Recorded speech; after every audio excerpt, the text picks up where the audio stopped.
Good evening बच्चों आज हम 12th commerce chapter number 8 concept of cost Hindi medium में बात करेंगे। क्या होती है?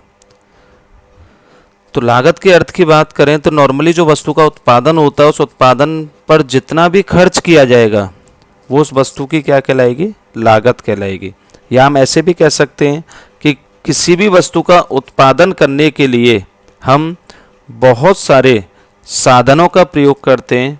उन साधनों को जो भी भुगतान किया जाएगा, जो भी खर्चा किया जाएगा, वो उसकी क्या कहलाएगी बच्चों? लागत कहलाएगी। देखिए इसका अर्थ देखते हैं लागत का। फर्म द्वारा वस्तु के उत्पादन में आगतों पर जो खर्च किया जाता है, जो कुछ खर्च किया जाता है, वह उसकी लागत कहलाती है। रिपीट कर रहा हूं बच्चों में, फर्म द्वारा वस्तु के उत्पादन में, फर्म के द्वारा वस्तु का जो उत्पादन किया जाता है उस उत्पादन में आगतों पर, आगत का मतलब होता है बच्चों वस्तु का उत्पादन करने के लिए जो भी साधन काम में लिए गए उन साधनों को ही क्या बोलेंगे? आगत। आगतों पर या इनपुट पर जो कुछ खर्च किया जाता है वो उसकी क्या कहलाएगी? लागत कहलाएगी। इसके बाद बच्चों हम लागतों का वर्गीकरण करेंगे कि लागत कौन कौन सी होती हैं। तो देखिए नेक्स्ट हेडिंग है लागत का वर्गीकरण। तो सबसे पहली लागत आती है बच्चों सामाजिक लागत, सोशल कॉस्ट। सामाजिक लागत कौन सी होती है? अब सभी व्यक्ति समाज में रहते हैं, अब समाज में ही वस्तु का उत्पादन होता है। एक व्यक्ति के द्वारा फैक्ट्री लगाई जाती है, वह वस्तु का उत्पादन किया जाता है। तो वस्तु के उत्पादन के समय बहुत सारी रासायनिक गैसें निकलती हैं, ठीक है, जहरीली गैसें निकलती हैं, वो हमारे पर्यावरण में मिलती हैं, जिसको हम सांस के साथ या अन्य रूप में उसे हम अपने शरीर में खींच लेते हैं। इसके अलावा फैक्ट्रियों से बहुत सारे एसिड निकलते हैं जो कि पानी में जाकर के मिलते हैं। तो ये सभी की सभी चीज़ें जो होंगी वो सामाजिक लागत में शामिल होंगी। तो देखिए डेफिनेशन देखते हैं बच्चों सामाजिक लागत की। वे सभी कष्ट व त्याग जिन्हें समाज उत्पादन के दौरान परोक्ष रूप से वहन करता है वे सामाजिक लागतें कहलाती हैं। रिपीट कर रहा हूं मैं, वे सभी कष्ट व त्याग, लोगों के द्वारा जो भी कष्ट या त्याग किए जाते हैं जिन्हें समाज उत्पादन के दौरान परोक्ष रूप से वहन करता है वे सामाजिक लागतें कहलाती हैं। जैसे धूल है, धुआं है, शोर शराबा होता है, ये चीज़ें यहाँ शामिल होती हैं। देखिए बच्चों सामाजिक लागत जो होती हैं इनका सही तरीके से अनुमान नहीं लगा सकते हैं कि हमने कितने धुएं का कंज्यूम किया, पानी के साथ कितना एसिड लिया है, तो इसीलिए लिखा है इसमें आगे, इनका ठीक अनुमान लगाना कठिन होता है। ठीक है, चलिए इसके बाद सामाजिक लागत के बाद सेकंड आती है अवसर लागत। अवसर लागत, इसको इंग्लिश में बोलते हैं अपॉर्चुनिटी कॉस्ट। तो अवसर लागत, अवसर का मतलब दो चीजें हो गई। तो देखिए वो यहाँ पे बताया गया कि उत्पादन के किसी साधन को, उत्पादन के जो साधन होते हैं जैसे श्रमिक है, ये भी उत्पादन का साधन है। तो उत्पादन के किसी साधन को वर्तमान प्रयोग में बनाए रखने के लिए दिया गया वह न्यूनतम भुगतान जिसके प्राप्त ना होने पर वह अन्य श्रेष्ठ वैकल्पिक कार्यों में चला जाता है, यह उसकी क्या कहलाएगी? अवसर लागत। देखो बच्चों इस डेफिनेशन को हम एक एग्जाम्पल से समझते हैं। मान के चलो एक व्यक्ति है ए पर्सन, ठीक है, अब ये कहीं जॉब कर रहा है, मान के चलो एक प्लेस है बीटीपी, यहाँ पे जॉब कर रहा है, और जो बीटीपी में जॉब कर रहा है तो यहाँ उसे मान के चलो 10,000 रुपीज पर मंथ ये सैलरी मिल रही है। अब मान के चलो एक दूसरी जगह जेपीआर, यहाँ से उसे ऑफर आता है 15,000 सैलरी का रुपीज पर मंथ। तो नॉर्मली क्या होगा बच्चों कि जैसे एक व्यक्ति जॉब कर रहा है बीटीपी में, 10,000 पर मंथ सैलरी मिल रही है, अब जयपुर से उसे ऑफर आया 15,000 पर मंथ का, तो वो क्या करेगा? भरत बीटीपी से शिफ्ट होकर के कहाँ शिफ्ट हो जाएगा? जयपुर। लेकिन अगर उसे यहीं पर, इस व्यक्ति को यहीं पर रखना है काम में, तो उसको अब और कितने पैसे देने पड़ेंगे बच्चों?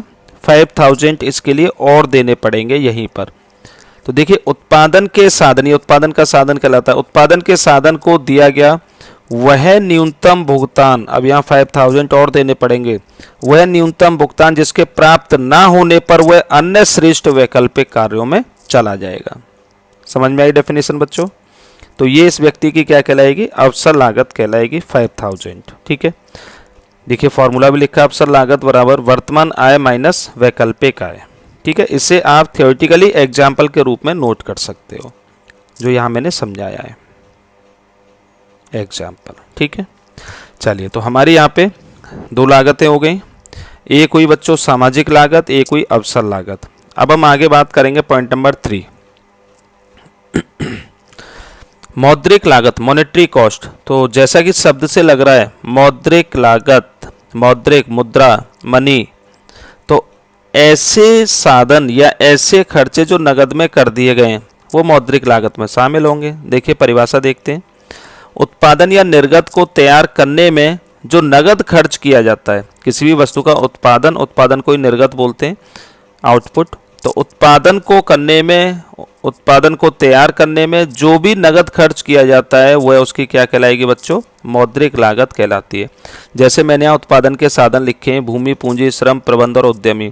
वह किसी भी वस्तु का उत्पादन करने के लिए ये उत्पादन के 5 साधन प्रयोग में लिए जाते हैं। अब इन 5 साधनों को जो भुगतान किया जाता है, भूमि के बदले में लगान, पूंजी के बदले में ब्याज, श्रमिक को मजदूरी, प्रबंध को वेतन और उद्यमी के लिए लाभ मिलता है। तो ये सभी के सभी जो भुगतान किए गए हैं वो कौन सी लागत के अंतर्गत आएंगे बच्चों? मौद्रिक लागत के अंतर्गत। ठीक है, इसके बाद देखिए कुछ लेखे के आधार पर भी लागतें होती हैं, लेखे के आधार पर, रिकॉर्ड के आधार पर, अकाउंटिंग के आधार पर। तो ये 2 तरीके की लागतें होंगी, व्यक्त या स्पष्ट लागतें। व्यक्त लागत का ही दूसरा नाम क्या होता है बच्चों? स्पष्ट लागतें। ठीक है, इसे इंग्लिश में इम्प्लीसिट कॉस्ट बोलते हैं। एग्जाम के पॉइंट ऑफ व्यू से ध्यान रखना, ये डेफिनेशन जो हम पढ़ रहे हैं इंपॉर्टेंट है, क्योंकि कई बार एग्जाम में ये पूछी जा चुकी हैं और ये सबसे ज़्यादा इंपॉर्टेंट है, इनमें कन्फ्यूजन होती है तो इसलिए अच्छे से याद करनी है। व्यक्त या स्पष्ट लागत, ऐसी लागत जो एक फर्म के लेखे में शामिल की जाती हैं। ऐसी लागतें जो एक फर्म के लेखे में शामिल की जाती हैं वे व्यक्त या स्पष्ट लागतें कहलाती हैं। जैसे मजदूरी है। ठीक है, अब मजदूरी का जो भुगतान किया जाता है आउटर पार्टी को किया जाता है, जो फर्म से बाहर के पक्षकार होते हैं उनके लिए किया जाता है, तो इनका डायरेक्टली रिकॉर्ड मेंटेन किया जाता है। सेकंड होती हैं बच्चों अस्पष्ट या अव्यक्त लागतें। ठीक है, इसे एक्सप्लिसिट कॉस्ट बोलते हैं। ऐसी लागतें जो एक फर्म के लेखे में शामिल नहीं होती हैं, यहाँ लेखे में शामिल की जाती हैं और यहाँ लेखे में शामिल नहीं होती हैं, वे अव्यक्त या अस्पष्ट लागतें कहलाती हैं। जैसे कि इसमें जो मालिक होता है, स्वामी होता है फर्म का, उसके द्वारा कोई भी फर्म के लिए सर्विस प्रोवाइड की जाए, मालिक के द्वारा फर्म के लिए कोई भी सर्विस प्रोवाइड की जाए, तो वो कौन सी लागतें होंगी बच्चों? अव्यक्त या अस्पष्ट लागतें। जैसे कि मैं यहाँ थोड़ा सा और समझाने की कोशिश करता हूँ। ये फैक्ट्री है। ठीक है, अब इस फैक्ट्री में जो ये ओनर है, इसके द्वारा कुछ इस तरीके से काम किया जाता है, खर्चे किए जाते हैं। इसने अपनी कार फैक्ट्री के लिए प्रोवाइड की, फैक्ट्री के काम में ली। दूसरा होता है बच्चों कि इस ओनर ने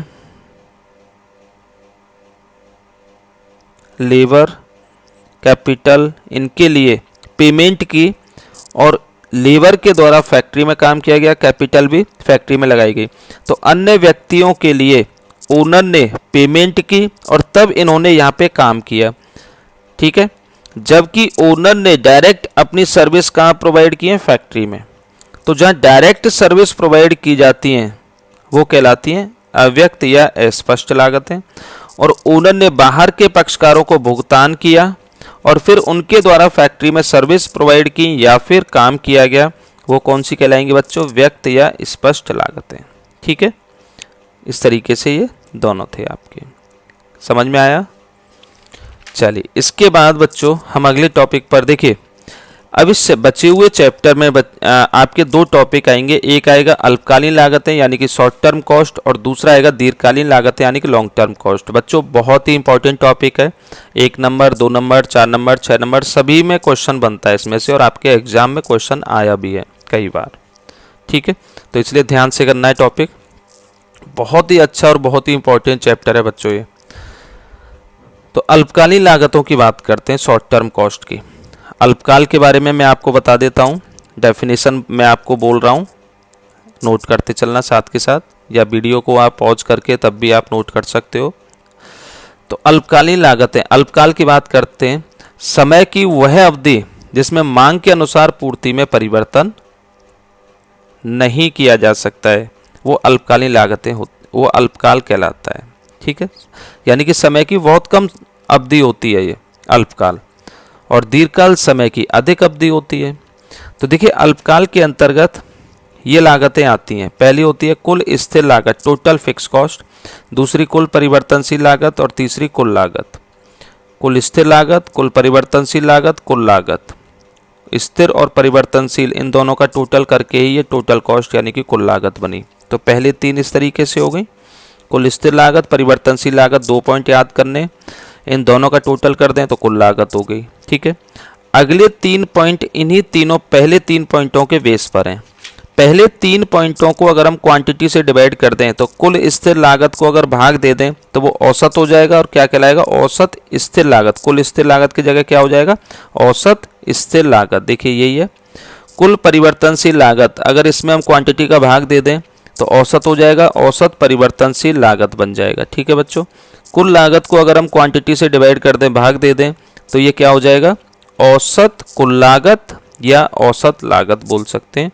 और सबसे लास्ट में सबसे अलग होती है बच्चों सीमांत लागत, मार्जिनल कॉस्ट। ठीक है, मैंने देखिए एक टेबल ड्रॉ किया इस तरीके से, कुछ क्वांटिटी टीएफसी, टीवीसी, टीसी, पहली 3 हो गई, फिर अगली 3 एएफसी, एबीसी, एटीसी, और सबसे लास्ट में एमसी, मार्जिनल कॉस्ट। ठीक है, ऐसी टेबल कैसे बनाते हैं, इसे कंप्लीट कैसे करते हैं, वो हम अभी कैलकुलेशन करके आपको बताएंगे। एग्जाम में 6 नंबर में पूछी जा चुकी है ऐसी टेबल।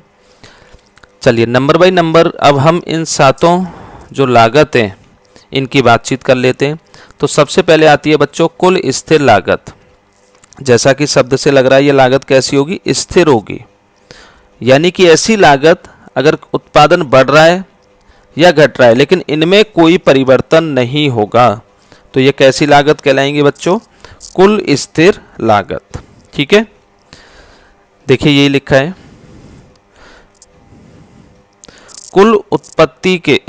कुछ उत्पत्ति के साधन स्थिर रहते हैं, अतः इन पर किया गया खर्च कौन सा खर्च कहलाएगा बच्चों, कौन सी लागत कहलाएगी, कुल स्थिर लागत कहलाती है। ठीक है, यानी कि कुछ स्थिर साधन होते हैं और स्थिर साधनों पर जो भी खर्चा किया जाएगा वो कुल स्थिर लागत कहलाएगा। मैंने अथवा लगा करके एक परिभाषा और लिखी है, ऐसे खर्च जो उत्पादन बढ़ने या घटने पर परिवर्तित नहीं होते हैं वो कुल स्थिर लागत कहलाते हैं। ठीक है, इसके बाद है बच्चों सेकंड, कुल परिवर्तनशील लागत, टीवीसी, टोटल वेरिएबल कॉस्ट। देखिए अल्पकाल में कुछ उत्पत्ति के साधन परिवर्तनशील होते हैं और इन पर किया गया कुल खर्च कौन सा कहलाएगा, कुल परिवर्तनशील लागत कहलाता है। तो जो भी परिवर्तनशील साधन होते हैं जो उत्पादन बढ़ने पर बढ़ते हैं, जैसे रॉ मटेरियल वगैरह जो हैं, तो उत्पादन बढ़ने पर ये रॉ मटेरियल कैसे होंगे, बढ़ेंगे, उत्पादन कम होने पर रॉ मटेरियल भी कम लगेगा। तो ये जो परिवर्तनशील साधन है इन पर जो भी खर्च किया जाएगा वो कुल परिवर्तनशील लागत में शामिल होगा। देखिए बच्चों अथवा लगा करके मैंने एक परिभाषा और लिखी है, ऐसी लागत जो उत्पादन बढ़ने पर बढ़ती है तथा उत्पादन घटने पर घटती है वे कुल परिवर्तनशील लागत कहलाती है। ठीक है बच्चों, तो कुल स्थिर लागत और कुल परिवर्तनशील लागत ये क्लियर होनी चाहिए। स्थिर साधन यानी कि उत्पादन बढ़ने और घटने पर ये परिवर्तित नहीं होते हैं, तो स्थिर साधन पर किया गया जो खर्च होगा, जो भी लागत आएगी वो कुल स्थिर लागत कहलाएगी। और परिवर्तनशील लागत यानी कि उत्पादन बढ़ाने पर ये खर्चे बढ़ते हैं, तो कुल परिवर्तनशील लागत, जो परिवर्तनशील साधनों पर खर्च किया जाएगा वो कुल परिवर्तनशील लागत कहलाएगा। ठीक है बच्चों, अच्छा अगला जो पॉइंट है वो इन दोनों का टोटल होता है, कुल स्थिर लागत कुल परिवर्तनशील का। देखिए कुल लागत, कुल स्थिर लागत एवं कुल परिवर्तनशील लागत के योग को क्या कहते हैं बच्चों, कुल लागत कहते हैं। ठीक है, देखिए मैंने यहाँ फॉर्मूले भी नोट किए हैं, टोटल कॉस्ट बराबर दोनों का टोटल कर दिया, टोटल फिक्स कॉस्ट और टोटल वेरिएबल कॉस्ट का ही टोटल क्या कहलाएगा, टोटल कॉस्ट। अब हमें टोटल फिक्स कॉस्ट निकालनी है। ठीक है, दोनों का टोटल टोटल कॉस्ट होता है। टोटल फिक्स कॉस्ट निकालनी है तो टोटल कॉस्ट में से टोटल वेरिएबल कॉस्ट माइनस कर दें, टोटल फिक्स कॉस्ट आ जाएगी। यही हमने यहाँ पे किया है, टोटल फिक्स कॉस्ट निकाला है टोटल कॉस्ट में से टोटल वेरिएबल कॉस्ट माइनस करके। ठीक है बच्चों, ऐसे ही टोटल वेरिएबल कॉस्ट निकाल सकते हैं। कैसे आएगी? टोटल कॉस्ट में से टोटल फिक्स कॉस्ट माइनस कर दें, क्या आ जाएगी बच्चों? Total variable cost. ठीक है, तो ये हमारे पहले 3 पॉइंट थे। इसके बाद अब हम अगले 3 पॉइंटों की बात करते हैं।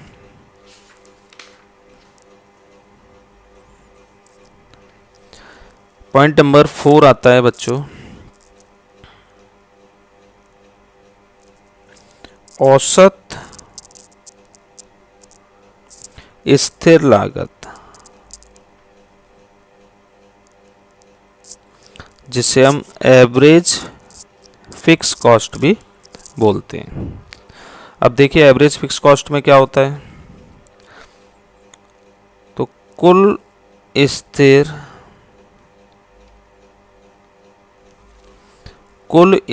लागत को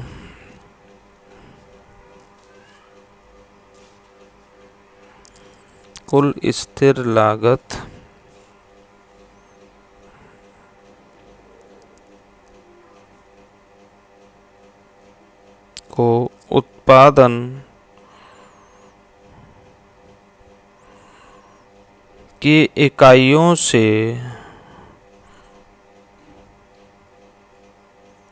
भाग देने पर जो भागफल ज्ञात होता है वह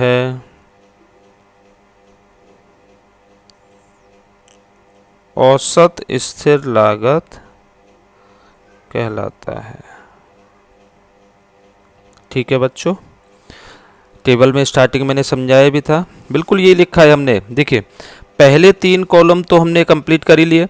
अगले 3 कॉलम मैंने कैसे बताए थे कि इन तीनों कॉलमों को क्वांटिटी से डिवाइड कर दें तो अगले एवरेज आ जाएगा इन तीनों का।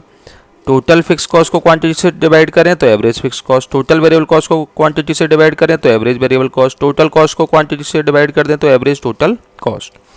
तो ये टोटल फिक्स कॉस्ट को क्वांटिटी से डिवाइड करने पर रिजल्ट क्या आएगा बच्चों? Average fixed cost. ये हमने डेफिनेशन में नोट कर दिया है, बस सीधी सी डेफिनेशन हो जाएगी। कुल स्थिर लागत को उत्पादन की इकाइयों से भाग देने पर जो भागफल ज्ञात होता है वह है औसत स्थिर लागत कहलाता है। तो एवरेज फिक्स कॉस्ट का फॉर्मूला हो जाएगा बच्चों total fix cost divided by quantity. ठीक है, इसके अलावा मैं यहाँ पे एक फॉर्मूला और नोट कर रहा हूँ। आगे जब ये टेबल में हम कैलकुलेशन कंप्लीट करेंगे तब इस फॉर्मूले के बारे में भी समझाएंगे। Total cost average total cost minus average variable cost, तब भी क्या आएगा आपका? Average fixed cost. ठीक है, इसके बाद बच्चों पॉइंट नंबर 5,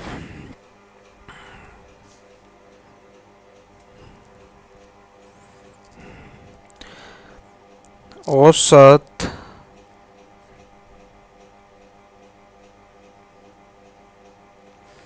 परिवर्तनशील लागत, एवरेज वेरिएबल कॉस्ट।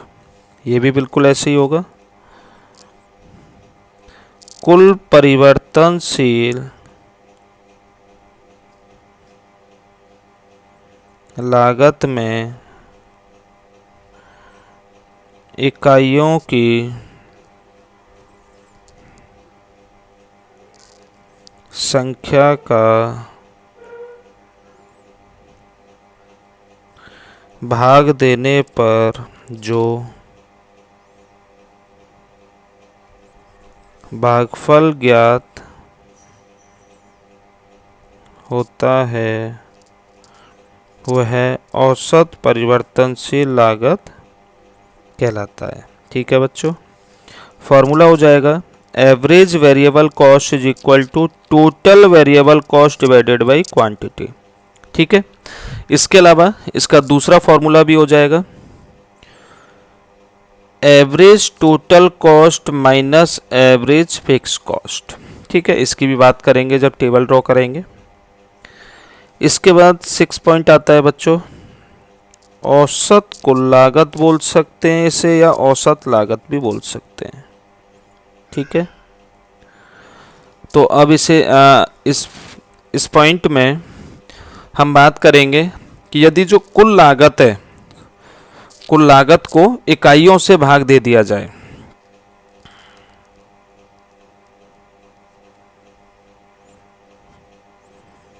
कुल लागत में इकाइयों की संख्या का भाग देने पर जो भागफल ज्ञात होता है वह क्या कहलाएगा बच्चों? औसत कुल लागत कहलाता है। ठीक है, फॉर्मूला हो जाएगा इसका, एवरेज टोटल कॉस्ट या एवरेज कॉस्ट बराबर total cost divided by quantity, या हम ऐसे भी लिख सकते हैं average fixed cost plus average variable cost is equal to क्या हो जाएगा? Average total cost. ठीक है बच्चों, चलिए पॉइंट नंबर 7 हम पढ़ते हैं। लास्ट पॉइंट है इसका, सीमांत लागत, मार्जिनल कॉस्ट। मार्जिनल कॉस्ट, अब देखिए सीमांत लागत में क्या होगा?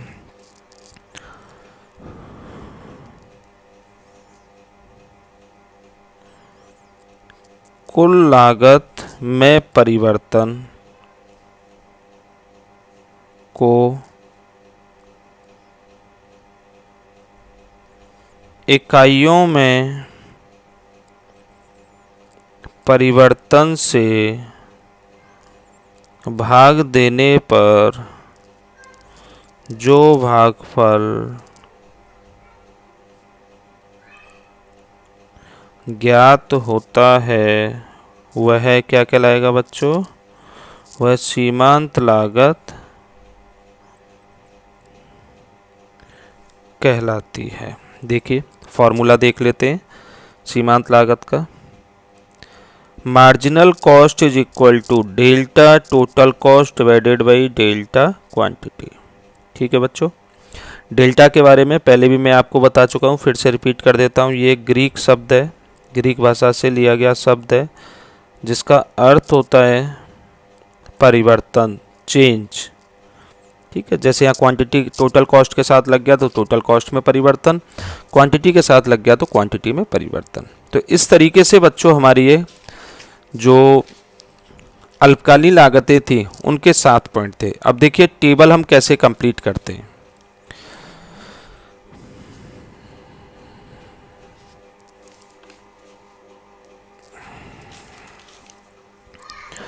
टोटल फिक्स कॉस्ट, मान के चलो किसी भी इकाई पर टोटल फिक्स कॉस्ट दे रखी है, जैसे मैं यहाँ एग्जांपल ले रहा हूँ, 2 इकाई पर टोटल फिक्स कॉस्ट आपको क्वेश्चन में गिवन है, कितनी है?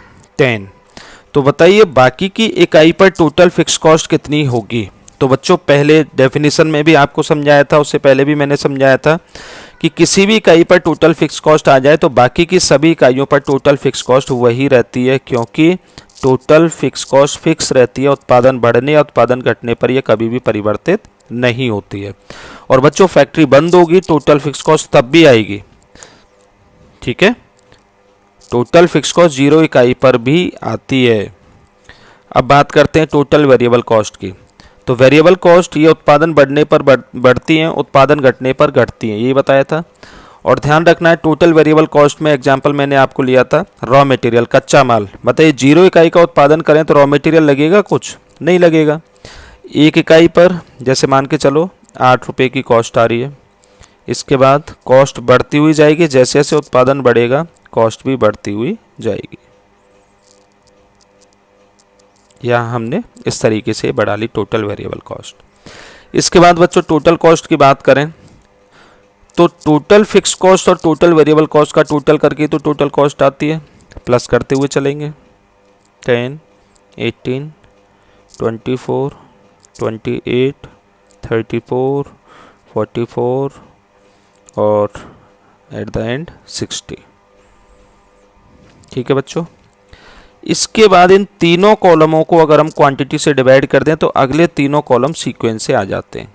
टोटल फिक्स कॉस्ट को क्वांटिटी, और ध्यान रखना जीरो क्वांटिटी पर वैसे लिखना चाहो तो अनंत आएगी, आप डैश लगा देना। तो टोटल फिक्स कॉस्ट को क्वांटिटी से डिवाइड करते हुए चलेंगे। 10 divided by 1 10, 10 divided by 2 5, 10 divided by 3 3.33, 10 divided by 4 2.5, 10 divided by 5 2, 10 divided by 6 1.67। Average fixed cost हो गई।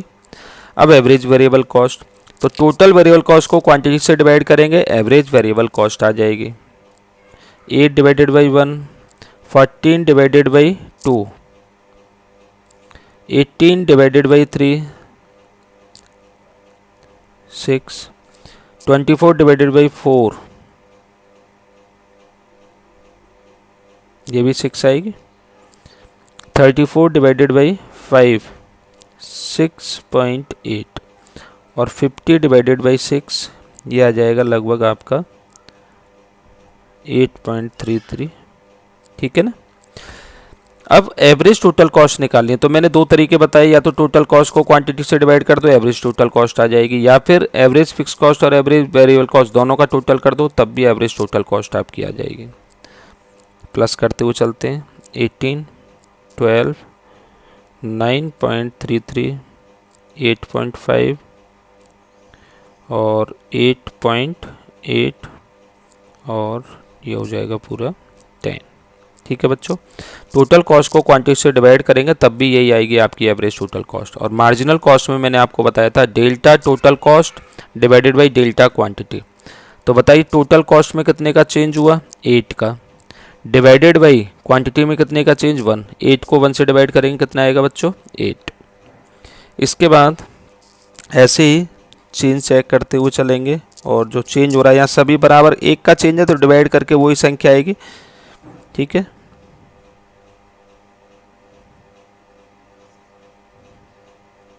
देखिए ये हो गया 8। ये कितने का डिफरेंस है बच्चों, 6 का। 6 को 1 से डिवाइड करेंगे 6, डिफरेंस चेक करो। 4 divided by 1 4, difference 6 divided by 1 6, 10 divided by 1। ठीक है, इसके बाद 16 डिवाइडेड बाई 1 16 हो जाएगा। समझ में आई बच्चों मार्जिनल कॉस्ट।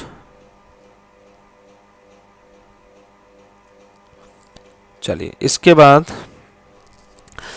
तो ध्यान रखना है, इसकी रिवर्स भी कैलकुलेशन हो सकती है और ऐसे सीधी भी कैलकुलेशन हो सकती है। ठीक है, चलिए इसके बाद अब हम चलते हैं दीर्घकालीन लागत पर।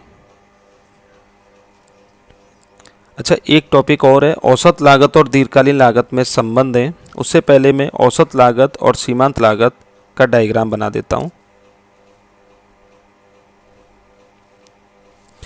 वैसे तो टेबल के अकॉर्डिंग इन सातों पॉइंटों का आप डायग्राम ड्रॉ कर सकते हो, करना है आपको। ठीक है, क्वांटिटी, और यहाँ हम ले रहे हैं average cost and marginal cost. तो देखिए बच्चों, जब आप इन संख्याओं से टेबल जो हमने ड्रॉ की है, ये वाली टेबल से ही डायग्राम ड्रॉ कर रहे हैं हम। ठीक है, इसमें से हम एवरेज कॉस्ट ले रहे हैं और मार्जिनल कॉस्ट, इन दोनों को डायग्राम पे शो कर रहे हैं। तो स्टार्टिंग में मार्जिनल कॉस्ट कम है और फिर बढ़ती हुई जा रही है। कुछ इस तरीके से डायग्राम बनेगा मार्जिनल कॉस्ट का।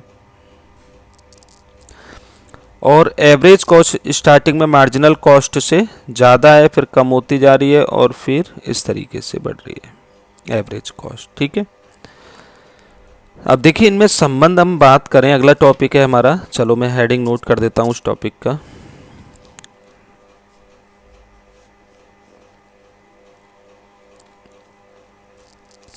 Relation between average cost and marginal cost, यानी कि औसत लागत एवं सीमांत लागत में संबंध। तो बच्चों इनमें 3 संबंध होते हैं। पहला, शुरुआत में औसत लागत ज़्यादा होती है, सीमांत लागत कम होती है।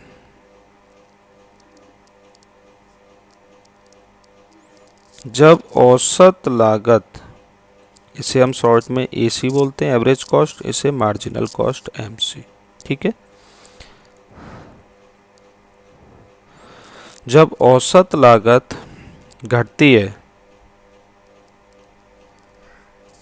तब सीमांत लागत, मार्जिनल कॉस्ट, उससे कम होती है, ठीक है बच्चों। यानी कि हम इस तरीके से भी लिख सकते हैं, marginal cost is less than average cost. Second है, जब औसत लागत, एवरेज कॉस्ट, न्यूनतम होती है, कम से कम होती है, तब मार्जिनल कॉस्ट, सीमांत लागत, उससे काटती हुई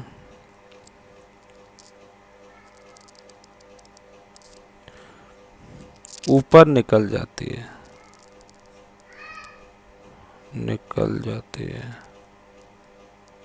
ठीक है बच्चों।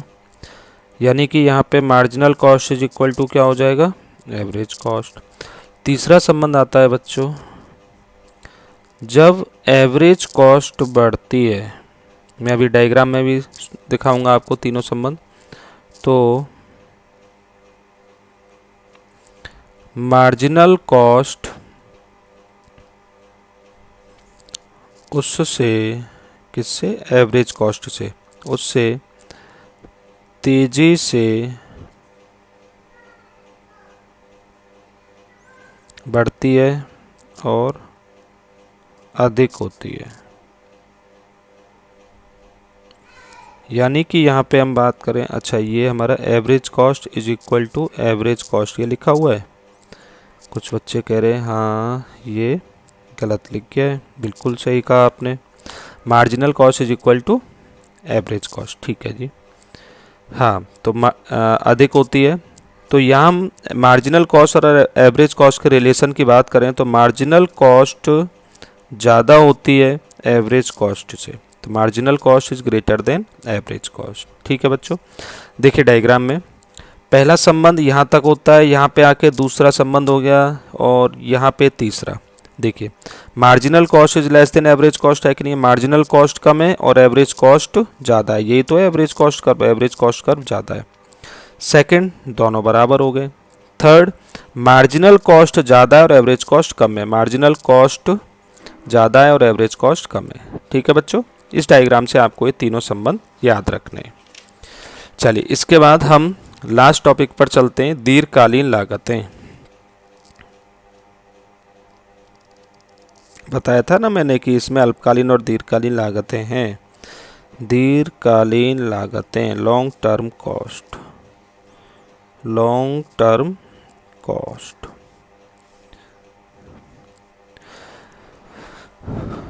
तो देखिए बच्चों दीर्घकाल में कौन कौन सी लागतें आती हैं। अच्छा दीर्घकाल के बारे में बता देता हूँ। दीर्घकाल में सभी साधन परिवर्तनशील होते हैं क्योंकि ढेर सारी समय अवधि हमें मिल जाती है, ठीक है।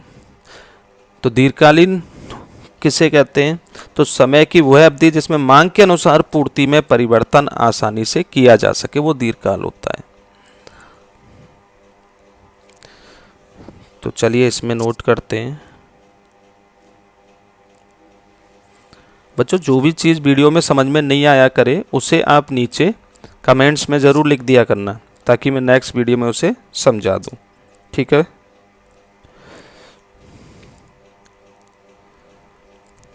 दीर्घकाल में उत्पादन के सभी साधनों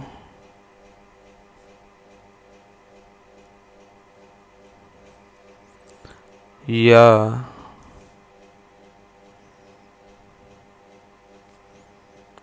आगतों में परिवर्तन संभव हो जाता है।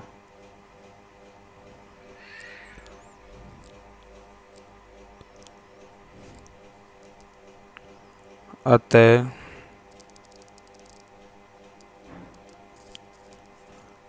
दीर्घकाल में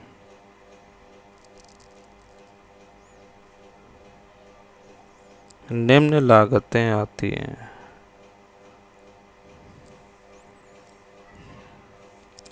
देखिए दीर्घकाल के अंतर्गत कौन कौन सी लागतें आती हैं बच्चों। एक होती है दीर्घकालीन औसत लागत। कौन सी होती है बच्चों?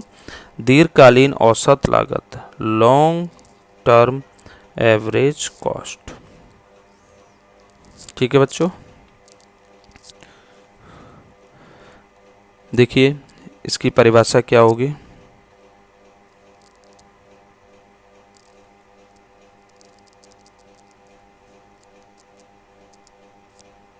कुल उत्पादन में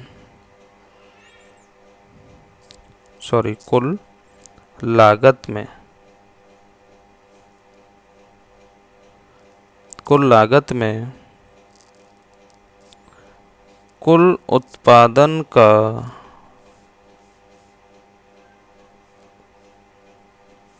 भाग देने पर जो भागफल ज्ञात होता है,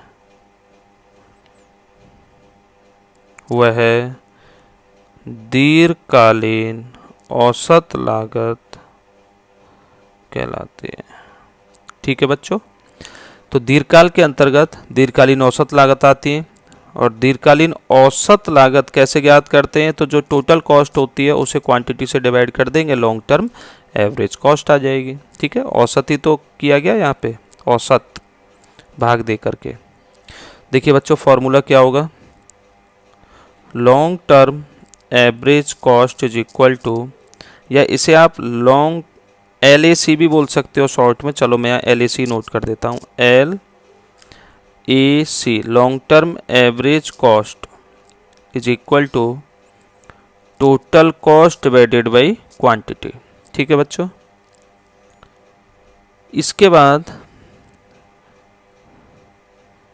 हम बात करें कि यह कर्व कैसे बनता है, लॉन्ग टर्म एवरेज कॉस्ट का कर्व किस तरीके से बनता है। तो चलिए इसी के बारे में हम पढ़ लेते हैं।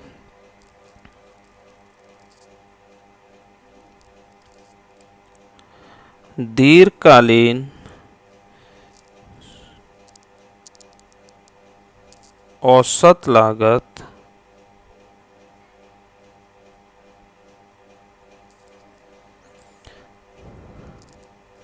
अनेक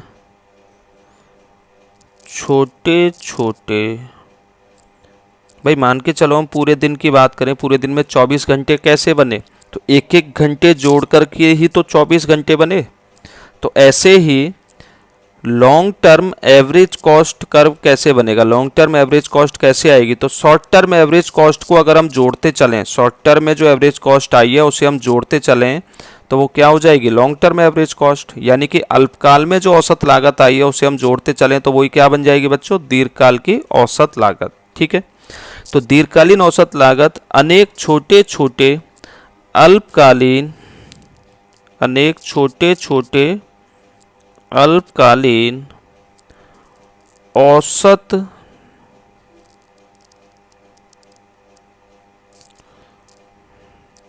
लागत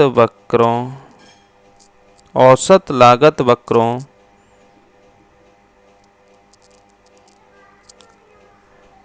से बना हुआ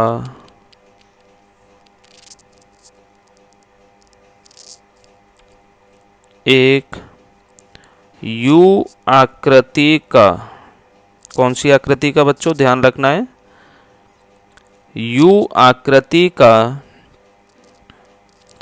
वक्र होता है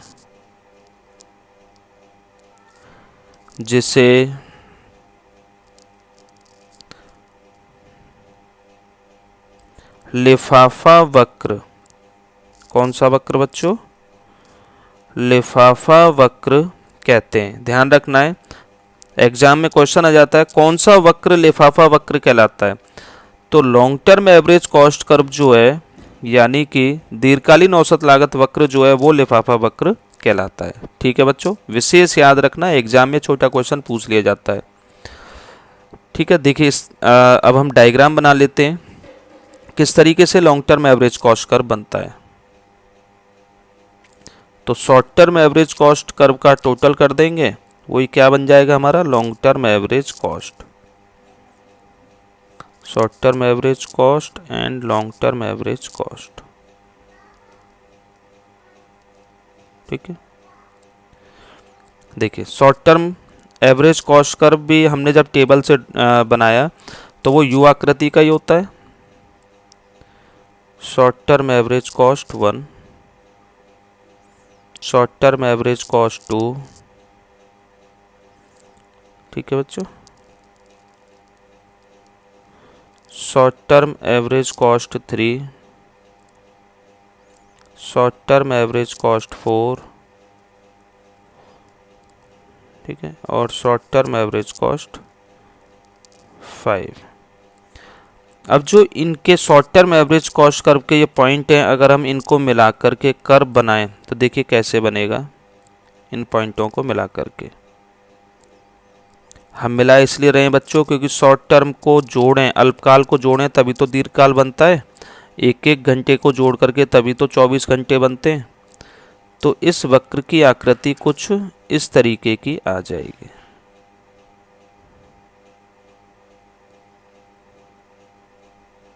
ठीक है बच्चों, ये कहलाएगा आपका long term average cost curve.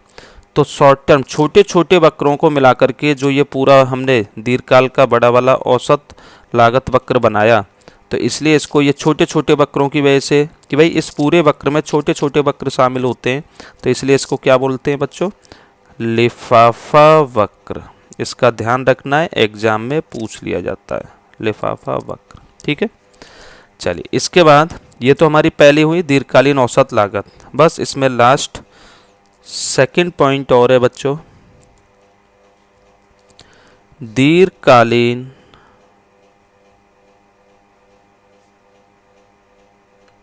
सीमांत लागत, long term average cost, sorry long term marginal cost. देखिए इसकी परिभाषा क्या होगी?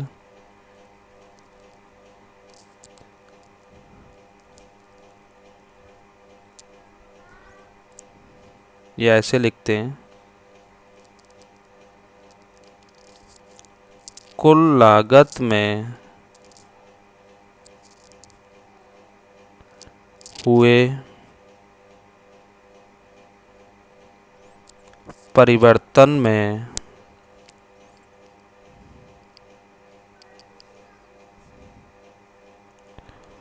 इकाइयों में हुए परिवर्तन का भाग देने पर जो भागफल ज्ञात होता है वह दीर्घकालीन सीमांत लागत कहलाती है। ठीक है बच्चों, हमने लिखा है कुल लागत में हुए परिवर्तन में इकाइयों में हुए परिवर्तन का भाग देने पर जो भागफल ज्ञात होता है वह दीर्घकालीन सीमांत लागत कहलाती है। देखिए फॉर्मूला कैसे लिखेंगे इसका? Long term marginal cost is equal to delta total cost divided by delta quantity. ये हमने फॉर्मूले के बेस पर ही हमने इसकी डेफिनेशन नोट की है। ठीक है बच्चों, इसके अलावा अब long term marginal cost curve की बात करें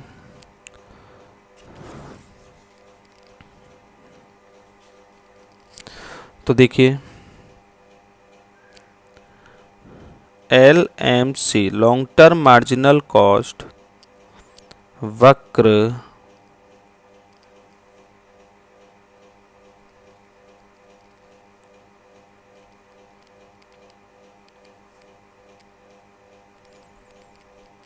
अल्पकालीन सीमांत लागत वक्र की आकृति के समान होता है। ठीक है बच्चों, long term marginal cost curve कैसे बनता है? जैसे कि शॉर्ट टर्म मार्जिनल कॉस्ट की हमने आकृति आपको बताई थी, बिल्कुल उसी के तरीके से ये रहा short term marginal cost curve, बिल्कुल इसी के तरीके से long term marginal cost curve बनता है। ठीक है बच्चों, तो ये हमारा चैप्टर कंप्लीट हुआ, चैप्टर नंबर 8 लागत की अवधारणा। ठीक है बच्चों, तो नेक्स्ट वीडियो में हम नेक्स्ट चैप्टर करेंगे। ठीक है, थैंक यू।